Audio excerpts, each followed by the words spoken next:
হাই নমস্কাৰ মোৰ মৰমৰ বন্ধু বান্ধৱীসকল, কি খবৰ আপোনালোকৰ? আশা কৰোঁ আপোনালোকে ভালে আছে আৰু আমিও ভালে আছোঁ। আৰু মই ঘৰৰ পৰাই সৰুকৈ এটা বিজনেছ আৰম্ভ কৰিছোঁ মেখেলা চাদৰৰ। তো আজি মোৰ প্ৰথম অৰ্ডাৰ আহিছে মিছ'ৰ পৰা। তো মই এই পেকেটিং কৰি আছোঁ আৰু এই চাওক, মই লেবেলখিনি প্ৰিণ্ট কৰি লৈ আহিছোঁ।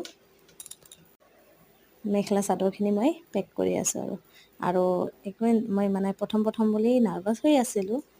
একোৱেই নাৰ্ভাছ হ'ব নালাগে, বুজি পালোঁ। আপুনি খালি পেকিং কৰি থৈ দিব আৰু ঘৰতে আহি ডেলিভাৰী বয় লৈ যাব। আপোনাৰ ক'তো যাব নালাগে, ঘৰৰ পৰা এই বিজনেছখিনি বহুত ভাল। যোনে বাহিৰত গৈ বিজনেছ কৰিব নোৱাৰে, ঘৰৰ পৰাই আপোনালোকে এইখিনি বিজনেছ আৰম্ভ কৰিব পাৰে। বহুতেই ভাল, মানে মই এইখিনি কৰি আছোঁ প্ৰথম, তথাপিও মানে এক্সপিৰিয়েঞ্চখিনি আপোনালোকৰ লগত শ্বেয়াৰ কৰি আছোঁ। আৰু আপোনালোকে যদি মোৰ ভিডিঅ'খিনি চাই ভাল পায় তেনেহ'লে লাইক কৰি দিব, ছাবস্ক্ৰাইব কৰি দিব, শ্বেয়াৰ কৰি দিব। বাই বাই, আজিলৈ আহিছোঁ।